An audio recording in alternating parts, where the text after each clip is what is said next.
22 अप्रैल 2025 कश्मीर के इतिहास में एक ऐसा दिन बन गया जिसे लोग कभी नहीं भूल पाएंगे।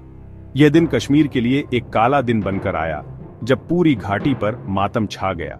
सुबह की ताजी हवा और पहाड़ों की खूबसूरती के बीच किसी को अंदाजा नहीं था कि कुछ ही घंटों में सब कुछ बदल जाएगा। पहलगाम के बैसरान घाटी में हुए आतंकी हमले ने न सिर्फ कश्मीर बल्कि पूरे देश को हिलाकर रख दिया। यह जगह, जो आमतौर पर अपनी शांति और प्राकृतिक सुंदरता के लिए जानी जाती है, अचानक दहशत और खौफ का केंद्र बन गई। सैकड़ों सैलानी जो वहां की वादियों का आनंद ले रहे थे, अचानक गोलियों की आवाज से सहम गए। शांति से घूम रहे सैलानियों पर अचानक गोलियां बरसाई गईं और देखते ही देखते वादियां खून से लाल हो गईं। हर तरफ चीख पुकार मच गई। लोग अपनी जान बचाने के लिए इधर उधर भागने लगे। कई बेगुनाह लोग मौत के मुंह में समा गए। कुछ लोग वहीं गिर पड़े तो कुछ को अस्पताल पहुंचाया गया, लेकिन कई की जान नहीं बच सकी। घाटी में मातम और डर का माहौल फैल गया। यह घटना दोपहर की थी, जब बैसरान घाटी में सैलानियों की भीड़ थी। बच्चे, महिलाएं, बुजुर्ग, हर कोई अपनी छुट्टियों का आनंद ले रहा था। किसी को अंदाजा नहीं था कि उनकी खुशियां पल भर में गम में बदल जाएंगी। अचानक जंगल से निकले आतंकवादियों ने गोलियां चलानी शुरू कर दी। वे छुपकर घाटी में घुसे थे और जैसे ही मौका मिला, उन्होंने हमला बोल दिया। गोलियों की बौछार से पूरा इलाका गूंज उठा। अफरा तफरी मच गई। लोग इधर उधर भागने लगे, लेकिन आतंकियों ने किसी को नहीं बख्शा। कई लोग एक दूसरे को बचाने की कोशिश कर रहे थे, लेकिन गोलियों की बौछार के आगे सब बेबस थे। महिलाएं, बच्चे, बूढ़े सब उनकी गोलियों का शिकार बन गए। कई परिवार बिछड़ गए। कई बच्चों ने अपने माता पिता को खो दिया। इस दर्दनाक मंजर ने हर किसी की आंखें नम कर दी। यह हमला पूरी तरह सुनियोजित था। आतंकियों ने पहले से ही सब कुछ प्लान कर रखा था, कब, कहां और कैसे हमला करना है। उन्होंने घाटी की भीड़ भाड़ का फायदा उठाया। आतंकियों को पता था कि उस समय घाटी में सैलानियों की भीड़ होगी। उन्होंने इसी भीड़ को अपना निशाना बनाया ताकि ज्यादा से ज्यादा लोगों को नुकसान पहुंचाया जा सके। वे हथियारों से लैस होकर आए थे और उनका मकसद सिर्फ जान लेना था। उन्होंने वही किया। निर्दोष लोगों की जानें लीं और पूरे इलाके में दहशत फैला दी। इस घटना ने एक बार फिर साबित कर दिया है कि आतंकवाद मानवता का दुश्मन है। यह नफरत और हिंसा का रास्ता चुनता है, जिसमें सिर्फ मासूम लोग ही शिकार बनते हैं। इसके निशाने पर कोई धर्म, जाति या मजहब नहीं होता। आतंकवाद का मकसद सिर्फ डर और बर्बादी फैलाना है, और इसकी चपेट में हर इंसान आ सकता है। यह सिर्फ तबाही और बर्बादी लाता है। इस हमले ने न सिर्फ कई जिंदगियां छीन ली, बल्कि घाटी की रूह को भी झकझोर दिया। आज भी वहां की फिजाओं में उस दिन की चीखें गूंजती हैं, और लोग इंसानियत के दुश्मनों को कभी माफ नहीं कर पाएंगे। इस दर्दनाक हादसे में 26 मासूम लोगों की जान चली गई। यह संख्या सिर्फ एक आंकड़ा नहीं, बल्कि उन परिवारों की बर्बादी की कहानी है जिनके अपने हमेशा के लिए उनसे छिन गए। मरने वालों में 2 विदेशी पर्यटक, 2 स्थानीय नागरिक और भारतीय नौसेना के जांबाज अधिकारी लेफ्टिनेंट विनय नरवाल भी शामिल थे। इनकी शहादत और मासूमियत ने पूरे देश को झकझोर कर रख दिया है। कई लोग गंभीर रूप से घायल हुए हैं, जिन्हें श्रीनगर के अस्पताल में भर्ती कराया गया है। डॉक्टर उनकी जान बचाने की हर संभव कोशिश कर रहे हैं, लेकिन कई की हालत अब भी नाजुक बनी हुई है। अस्पताल के बाहर उनके परिजन बेसब्री से किसी चमत्कार की उम्मीद में बैठे हैं। इस हमले ने कश्मीर के लोगों के दिलों में गहरा जख्म छोड़ दिया है। हर चेहरा गमगीन है, हर आंख नम है। लोग एक दूसरे को दिलासा देने की कोशिश कर रहे हैं, लेकिन दर्द कम नहीं हो रहा।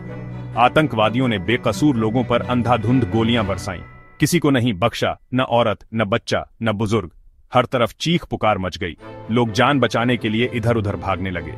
इस घटना ने कश्मीर में आतंकवाद की क्रूरता और अमानवीयता को एक बार फिर उजागर कर दिया है। गोलियों से छलनी दीवारें, टूटी फूटी गाड़ियां और खून से सनी जमीन इस बर्बरता की गवाही दे रही हैं। हमले के बाद से ही पूरे इलाके में डर और दहशत का माहौल है। लोग अपने घरों में दुबक गए हैं। बच्चों की मासूम आंखों में भी डर साफ झलक रहा है। सड़कों पर सन्नाटा पसरा हुआ है। घरों के दरवाजे खिड़कियां बंद हैं। लोग बाहर झांकने से भी डर रहे हैं। हर कोई अपने परिवार की सलामती के लिए दुआ कर रहा है। बाजारों में सन्नाटा है, दुकानें बंद हैं, और जो पर्यटक कभी इन वादियों की खूबसूरती देखने आते थे, वे अब दूर दूर तक नजर नहीं आ रहे। पर्यटन स्थल वीरान हो गए हैं। कश्मीर की खूबसूरत वादियां, जो कभी अमन और सुकून की मिसाल थीं, आज एक बार फिर खून से लाल हो गई है। प्रकृति की गोद में बसी यह धरती आज मातम मना रही है। यह घटना एक बार फिर साबित करती है कि आतंकवाद के खिलाफ हमारी जंग अभी अधूरी है। सुरक्षा बल लगातार गश्त कर रहे हैं, लोग एकजुट होकर आतंक के खिलाफ आवाज उठा रहे हैं। हमें एकजुट होकर हिम्मत और उम्मीद के साथ इस चुनौती का सामना करना होगा। समाज के हर वर्ग को मिलकर आतंकवाद के खिलाफ खड़ा होना होगा। आतंकवाद और उसके समर्थकों को कड़ी से कड़ी सजा देना जरूरी है, ताकि भविष्य में कोई और मासूम इस वहशत का शिकार न हो। न्याय की यही पुकार आज हर दिल से उठ रही है। यह पहली बार नहीं है जब कश्मीर में आतंकवाद ने इस तरह का कहर बरपाया है। अतीत में भी कई बार ऐसी घटनाएं हो चुकी हैं जिन्होंने कश्मीर को दहला दिया है। 2001 में जम्मू कश्मीर विधानसभा पर हमला, 2006 में डोडा नरसंहार, 2017 में अमरनाथ यात्रा पर हमला, ये कुछ ऐसे ही उदाहरण हैं। हर बार की तरह इस बार भी आतंकवादियों का मकसद कश्मीर में अशांति फैलाना था। वे चाहते हैं कि यहां डर का माहौल बना रहे। वे पर्यटन को नुकसान पहुंचाकर कश्मीर की अर्थव्यवस्था को तबाह करना चाहते हैं।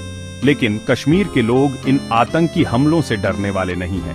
वे पहले भी आतंकवाद का डटकर मुकाबला करते आए हैं और आगे भी करते रहेंगे। वे जानते हैं कि आतंकवाद को हराने का एक ही रास्ता है, और वह है एकता और अटूट साहस।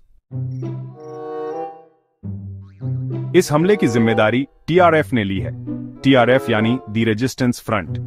यह संगठन खुद को कश्मीर का हितैषी बताता है, लेकिन सच्चाई यह है कि यह एक आतंकी संगठन है जो पाकिस्तान से पैसे और हथियार लेता है। टीआरएफ का मकसद कश्मीर में अशांति फैलाना है। वे निर्दोष लोगों को मारकर अपना मकसद पूरा करना चाहते हैं, लेकिन वे यह भूल जाते हैं कि हिंसा से कभी कुछ हासिल नहीं होता। हिंसा तो और हिंसा को ही जन्म देती है। पाकिस्तान टीआरएफ का इस्तेमाल कश्मीर में अशांति फैलाने के लिए करता है। वह टीआरएफ को पैसे और हथियार मुहैया कराता है। पाकिस्तान चाहता है कि कश्मीर में अशांति बनी रहे ताकि वह अपने नापाक मंसूबों को अंजाम दे सके। लेकिन पाकिस्तान को यह समझ लेना चाहिए कि वह कश्मीर को भारत से अलग नहीं कर सकता। कश्मीर भारत का अभिन्न अंग है और हमेशा रहेगा। मंजुनाथ एक आम इंसान अपने परिवार के साथ कश्मीर घूमने आया था। खुश था, बेफिक्र था, लेकिन आतंकवादियों ने उसकी जिंदगी छीन ली। उसे सिर्फ इसलिए मार दिया गया क्योंकि वह हिंदू था। मरने से पहले आतंकवादियों ने मंजुनाथ की पत्नी से कहा कि जाओ मोदी को बता देना। यह कहानी सिर्फ मंजुनाथ की नहीं है, ये उन तमाम लोगों की कहानी है जिन्हें आतंकवाद ने बेवजह अपना शिकार बनाया है। मंजुनाथ की मौत ने एक बार फिर साबित कर दिया है कि आतंकवाद का कोई धर्म नहीं होता, यह सिर्फ इंसानियत का दुश्मन है। हमें आतंकवाद के खिलाफ एकजुट होकर लड़ना होगा। हमें यह सुनिश्चित करना होगा कि मंजुनाथ जैसे लोग अब और शिकार न हों। इस घटना के बाद से ही भारत में गुस्सा है। लोग सरकार से कार्रवाई की मांग कर रहे हैं, लेकिन सवाल यह है कि भारत क्या कर सकता है। सर्जिकल स्ट्राइक, एयर स्ट्राइक, ये विकल्प तो पहले भी इस्तेमाल किए जा चुके हैं, लेकिन इनसे कोई स्थायी समाधान नहीं निकला है। पाकिस्तान अपनी हरकतों से बाज नहीं आ रहा है।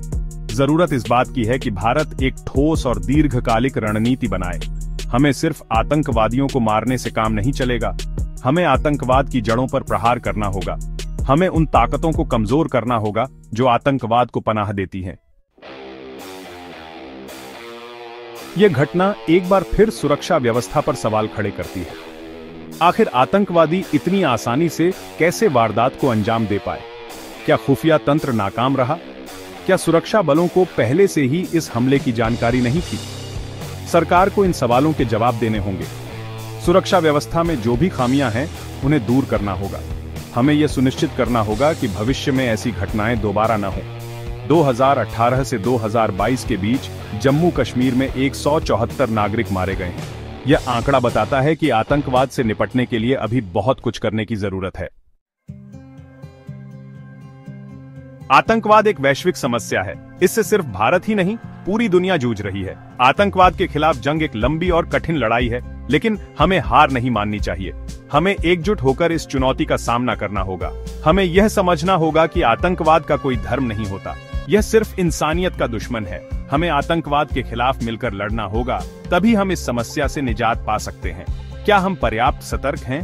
क्या हमें अपनी रणनीति बदलनी होगी? शांति के लिए क्या जरूरी है? इन सवालों पर हमें गंभीरता से विचार करने की जरूरत है।